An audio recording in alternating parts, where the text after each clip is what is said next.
Today, we're going to conclude our series, Building a Marriage That Lasts, as we bring this study on marriage to an end. You'll remember the last couple of weeks we've been using Matthew chapter 20, or rather 7, verses 24 through 25, as kind of the pretext for what we're talking about, where Jesus says, "Everyone who hears these words and puts them into practice is like a wise man who built his house on the rock. The rains came down, the floods rose, the winds blew against the house, yet it did not fall because it had its foundation on the rock." Now, what Jesus is saying here is that the key to a strong home is to have it built on the right foundation. And that's not only a physical home, but a spiritual home, the family. That foundation is being faithful and obedient to God's instructions in His Word regarding marriage. If a home and family, a marriage are going to be strong, then the foundation has to be the faithful obedience to God's instructions in His Word. Now, in this passage, Jesus gives us three external forces which He mentions that can damage a home. They are literally rains, floods, and winds. And we've taken these three storms and we've equated these same external forces to three types of storms that can undermine our marriages unless we prepare for them. So you'll remember we've taken the term rains and used it to represent the culture we live in. Secondly, we took the term floods to represent the crises that we live through in life. And then third, we took the term winds to represent the changes we live with in life. So these are the three storms which can undermine our homes, and they are culture, crisis, and changes. And these three storms will destroy our marriages unless we're prepared for them. And so today, we're going to look at the final storm, storm number 3, that can damage our homes, our marriages, and ultimately our families. But before we do, just as a quick review and reminder, we said that the first storm 2 weeks ago, which can damage our homes, is culture. And we said that in order to overcome the storm of our contemporary society, we need to be prepared for the culture we live in. The second storm we looked at last week, and which can damage our homes, are the crises we live through. And we said that when these unwanted and unplanned events strike our lives with sudden and unexpected devastation, we need to exhibit spiritual maturity. And spiritual maturity is displayed in our lives by the way we understand God's role and involvement in our lives, even in those things which we don't understand and can have such devastating consequences in our lives. And we've all experienced the crisis of loss, for example, devastating losses of children or a spouse or a loved one. And we said that in order to overcome this type of storm, the crises which directly impact our lives, we need to prepare for the crises that we're going to live through in our lives. Well, today we're going to look at the third and final storm that can damage our marriages, and that is the changes we live with. And if we're going to withstand the changes we live with, then we need to prepare for the winds of change. Let me say that again. We need to prepare for the winds of change that are going to occur in our lives. And by the winds of change, I'm referring to the inevitable changes which happen in our lives that we really have no control over. Now, as we know, change is a part of life, isn't it? And it's also inevitable. Everything changes with time except God. Ecclesiastes chapter 3 verse 1 puts it this way: to everything there is a season and a time for every purpose under heaven. You see, everything has a season, and even marriages have seasons. Marriages go through summer and spring, winter and fall. You see, marriages go through stages in life. There's the honeymoon stage, and then comes the childless couple stage. Then the decision as to whether to have children or not. And then we raise young children if we choose to have them. Preschooler stage, and raising children through the grade school years. And then comes the parenting of teenagers. And of course, that's the stage that you think will never end, right? And then ultimately will come either the career years or the college years, then the empty nest years when the kids are gone, and then ultimately the retirement years. You see, everything in our lives is constantly changing. Why? Because life itself changes. And if you don't learn how to adapt to change, your marriage will not be stable.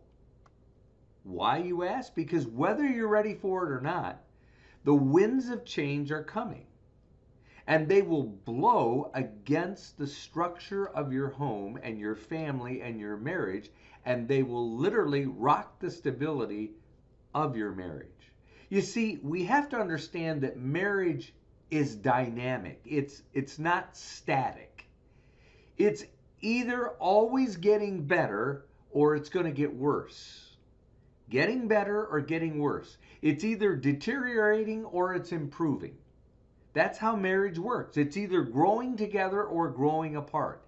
No marriage stands still. No marriage is static.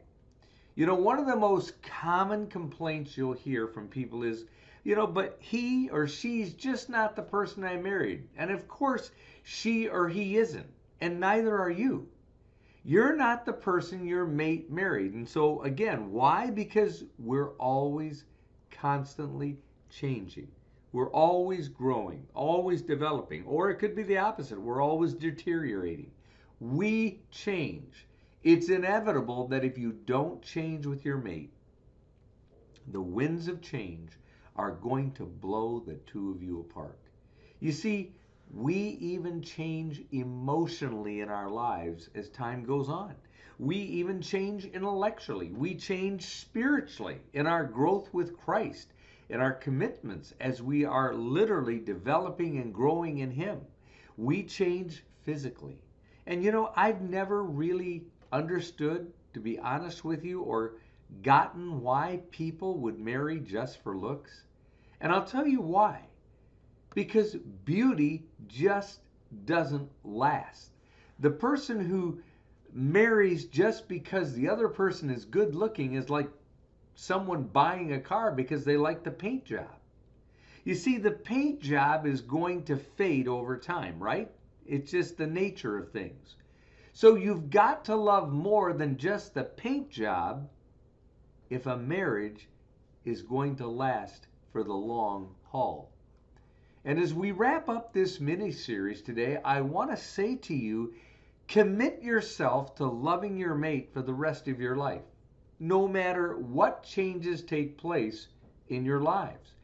Commit to love your mate as long as they live, no matter what happens.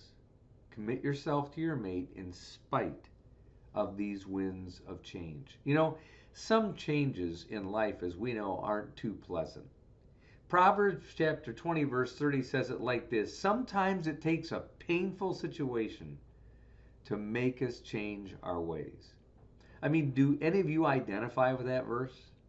There are going to be some changes in your marriage that are very, very painful. The question is, do you let painful changes in your marriage make you bitter or make you better? You see, it's really your choice. The difference between bitter and better, by the way, is the letter I. Between bitter and better, it's simply the letter I. In other words, I make the difference. And when changes come into your marriage and into your life and family, you really have several options. Number one, you can reject it and pretend it doesn't exist, but down deep, you know it really does. Second, you can resist the change. You can resist it, you can fight it. Third, you can resent it, that here this change has come into your life, it's unwanted. Or number four, you can relish it. You can relish the change. In other words, you can make the most of it. You can choose to accept it and you can embrace it because you realize change is inevitable. So you decide to make the most of it. Now, here's the question. What's the secret of coping with the winds of change in our lives? Well, Philippians 4:11 and 13 say it like this. Paul writes, I have learned to be content, whatever the circumstances may be. I am ready for anything through the strength of Christ who lives within me. Paul says there are three attitudes we need in order to cope with the changes that are going to happen in our life and marriage. The first attitude to help us cope with change in our life and marriage is this: contentment. Paul says, I've learned to be content, whatever the circumstances. That's literally what he says. You see, contentment means enjoying the present. Don't say to yourself, when we get a bigger house, then we'll be happy. Or when we have kids, then we'll be happy. Or when the kids leave and we're empty nesters, that's when we'll really be happy. You see, we can't let our circumstances be the source of our happiness. We have to learn to enjoy the present, even in not the best of circumstances. Well, the second attitude we need to have when these changes, come into our life and they tend to upset everything, we need to have flexibility. Paul said, I am ready for anything. You see, we have to be willing to adapt. We have to be willing to change. Why? Because we're changing all the time. And your mate is changing all the time. And if you don't change to adapt to your mate and their changes, your relationship is going to be blown in different directions. You see, the secret of successful marriages is the ability to grow and change together over the years instead of growing apart. Well, the third attitude we need to have when these changes come into our lives so that we can deal with them is faith. Paul says, I'm ready for anything, and then he adds, through the strength of Christ who lives within me. You see, we need to learn to say, I'm trusting Christ to help me in the changes that I know are going to take place in my life and my marriage. And if you don't have a strong foundation, there are many storms you can count on in life that are going to batter your marriage and home and family. There are the rains of culture, which we've already talked about, that can erode your marriage. Remember, those were things like materialism and humanism and hedonism. All these selfish values that the world promotes through the media of television and advertising. You see, the rains of culture, the storm of society can erode and destroy your marriage. And then there are the floods of crisis, which we talked about last week, that when they suddenly come upon you can cause you to drift away. And sadly, many couples drift apart in the floods of crisis. And then, as we've seen today, the winds of change can blow your marriage in opposite directions if you're not careful and prepare for the changes of life that you're going to inevitably face. Now, the question is, how can we make our marriages last when so many are falling apart? What's the key? How do we make it last through the storms of life? Well, do you remember what Jesus said again as we began this topic even today? He said, "Everyone who hears these words and puts them into practice is like a wise man who built his house on the rock." It didn't fall because it had its foundation on the rock. You see, the answer is really quite simple. The key is to have the right foundation, as we said in the beginning of the message. And the right foundation is to practice what God has said, what we've been talking about these past weeks. So don't forget what we've said. Remember it and practice it. The secret is to build your marriage on the right foundation. So then, what is the right foundation? Well, Paul says this: God has placed Jesus Christ as the one and only foundation, and no other foundation can be laid except for that of Jesus Christ. You see, my friends, it's spiritual unity which creates a rock solid foundation in a marriage. Let me say it again. It's spiritual unity which creates a rock solid foundation in a marriage. And you really need to hear what I'm saying to you here. Spiritual unity between a husband and a wife in a marriage acts like cement. It acts like glue. So you need to place Jesus Christ first at the center of your marriage relationship. In other words, you need to do the things in your marriage which cause you and your mate to grow together spiritually. So dedicate, first of all, your marriage to the glory of God. Meld yourself together to become a ministry team as husband and wife. Now, what's a ministry team? Well, it's basically this. It's when the husband and the wife together say, we can be more effective together serving the Lord than we can be apart. We will become a team to serve God in our church and in the world. We will literally learn to minister together. You see, that's what God's ideal is for your marriage. And if you will do that, you'll be astounded truly at the difference it will make in your relationship. Why? Because you have a common goal of doing ministry together as a team.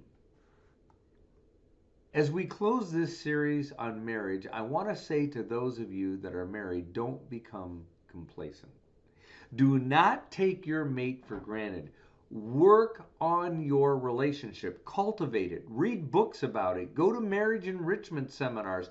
Talk about it with each other regularly. I mean, how can you practice what you don't remember, right? So find the time and put the investment into your marriage. Why? So that when the rains of culture try to erode your relationship and the floods of crisis try to come and undermine the foundation and the winds of change literally beat against the structure, you'll have a foundation that's built solid because of your relationship to Jesus Christ as husband and wife. But you see, this just doesn't happen on its own. You have to be intentional about it. And you must make spiritually growing together as a couple in your relationship with Christ the top priority in your marriage. Because without Jesus Christ at the center of the triangle, you will never reach your full potential in your marriage. It's only Jesus that can elevate your marriage to become all that it can be and reach its full potential. And without the life-changing power of Christ, your marriage will never become all that it can be. Never.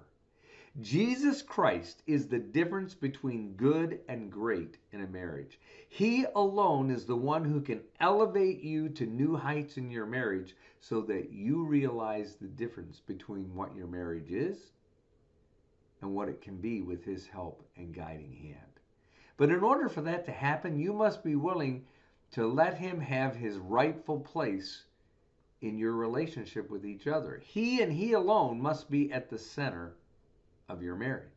And so today I would challenge you as Christian couples to commit your lives and marriage to Jesus Christ by applying the glue of spiritual unity and becoming a ministry team, sharing the common goal of doing ministry together. I promise you that doing ministry together will change your marriage as the Lord brings you closer together through this common goal of serving Him as a couple. And this can only happen when you as a couple say, we can be more effective together serving the Lord than we can be apart.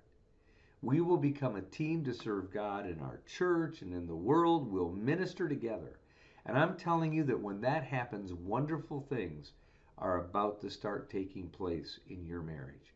You see, spiritual unity, ministering and serving the Lord together is the cement. It's the glue which will not only keep your marriage together, but will cause your marriage to grow and to blossom so that you can reach your full potential as a couple. You see, God wants your marriage to succeed, and I want you to understand that. He wants you to experience the best life possible in your relationship with your spouse. Why? Because He loves you, and He wants nothing less than the very best for your marriage. Are you willing to make that commitment as a couple, not only to follow Him, but to serve Him together and be the ministry team He wants you to be? You see, the choice is yours. And your marriage literally hangs in the balance of the choice that you make today. So I challenge you to make the right choice.